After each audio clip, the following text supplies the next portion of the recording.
Good morning everyone. I am Professor Sonali Pawar. So today I am presenting one topic, precipitation titration. So here we are. Precipitation titration. So what is the exact meaning of a precipitation titration and why we are doing this precipitation titration for which analysis? This is a one type of this method where we are doing the titration and the result is come in the form of precipitation. So, it is the process of a combination of two species to form an insoluble product. Titration results should be rapid and quantitative. Titration result should not harmed by adsorption of ion on precipitation. Titration with the precipitating agents are useful for determining certain analytes. Example, chlorine can be determined when titrated with AgNO3, that means silver nitrate. Solubility of a slightly soluble salts. When a product of a molar ionic concentration of an electrolyte is called as its solubility product, and also this solubility product phenomenon is called as common ion effect. So how many factors are affecting for the solubility? If the solubility is increased or with this thing, the precipitation, the solubility is decreased or the increased by these different factors. Number one, ionic concentration, and this also known as the common ion effect. Then the solubility is decreased. In case of a pH, when solubility increase by it decreasing in a pH. When the decreased in a pH, automatically solubility is increased. Then temperature, solubility increased. In case of solvent, the solubility is decreased. In case of a fractional precipitation, when a salt have both ion charges, then fractional precipitation of both ion is occur. Complete PPT of any one of ion may be achieved by concentration of another. So detection of endpoint indicators including various methods of precipitation titration. It means how many methods we are using for a precipitation titration. So here we are. Number one, formation of a color precipitation. If the color precipitation is occur, that means we are completed with the titration part. Number two, formation of a soluble colored compound. Then methods in a precipitation titrations. Number one, Morse method, Volhard method, K-Fajan method or use of adsorption indicators. Then Gay-Lussac's method or turbidity method. Those are the different methods for performing precipitation titration. Then how we are determining the endpoint determining in the precipitation titration. So by using the various methods, we are doing the precipitation titration. So titration with the Ag are called argentometric titration. That means formation of insoluble metal ligand precipitates. Argentometric method, titration method based upon the particularly based upon utilizing silver nitrate as a precipitating agent. Silver ion is extremely useful in a precipitation reaction including halides and the pseudo halides. Those are the different halides and the pseudo halides here. For argentometric titration, three classical methods based on color indicators can be used for endpoint determination. Number one is the Mohr titration. Formation of a color precipitation at the end point in case of the Mohr in titration. In the Volhard titration, formation of a soluble color complex at the end point is happened. In the third case, in the third titration of a precipitation, that means Fajan's titration, adsorption of a colored indicator on the precipitate at the end point is occurred. Just example, this is now this you see the AgCl. What happened in this case? Just check the principle of the adsorption. Consider the titration of a Cl with a Ag, and what happened here? Before the equivalent point Cl, that's chlorine is in excess, and the primary layer is a chlorine. This repulses the indicator ions, and the more loosely held secondary, that means the counter layer of an adsorbed ion is occurred. So beyond this equivalent point, the end point as well as that means Ag is in a excess and the surface of a precipitate become positively charged with the first layer being a Ag+.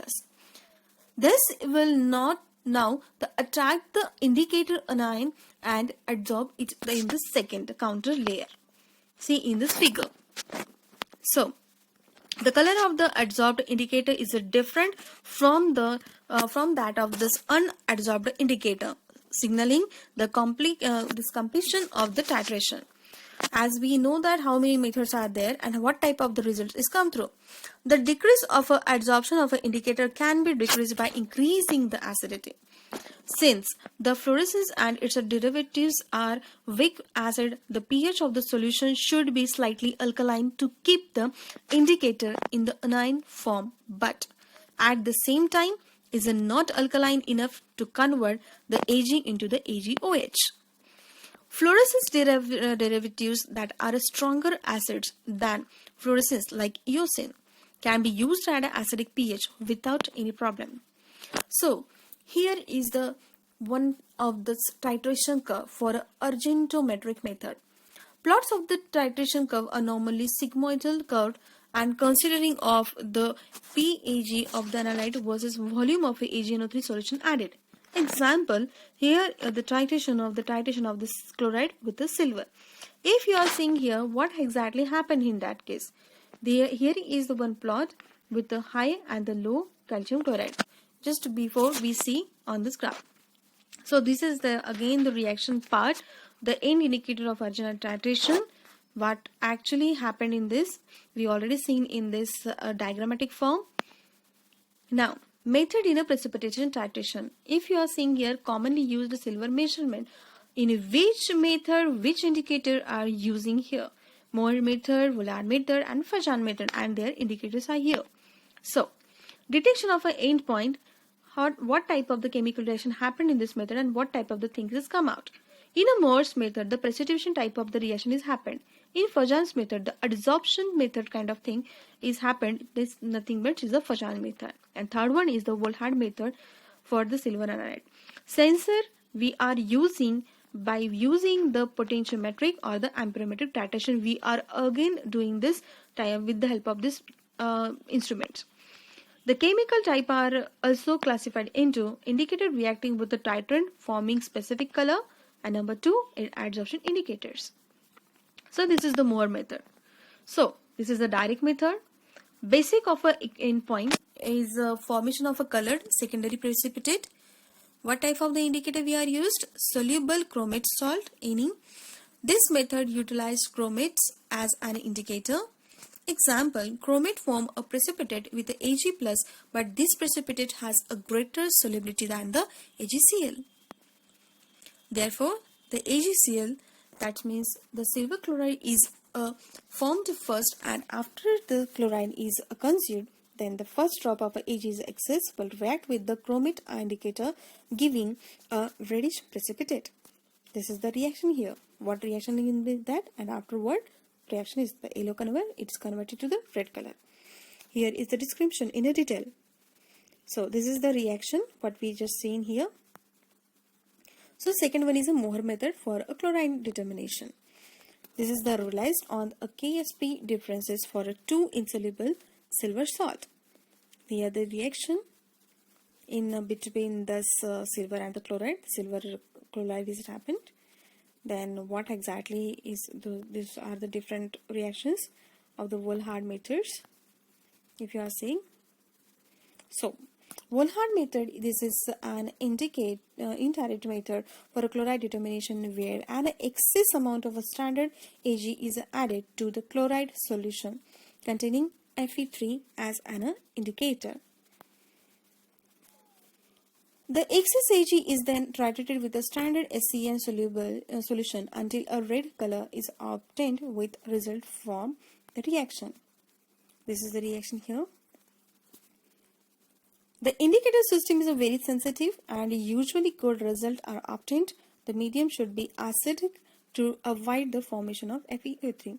Here the reaction, in this first reaction, the Ag is reacted with the chlorine ion, that means AgCl.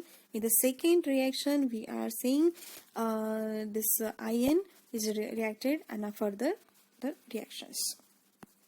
So, chemical method for a silver analyte in the Vollard method using the thiocyanate.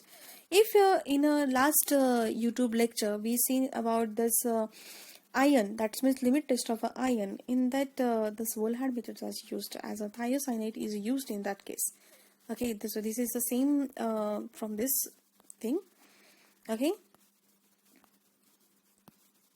Fajan method here. So what are the Fajan method? Is an adsorption method. A red dye attaches to the silver salt on the surface of the analyte precipitate particles. This happen only when then the silver ion is in excess amount, that is just after the equivalent point. Okay, so this is the completely part when we are using the indicator, then after the reaction is happened and the precipitate is come out in the different way.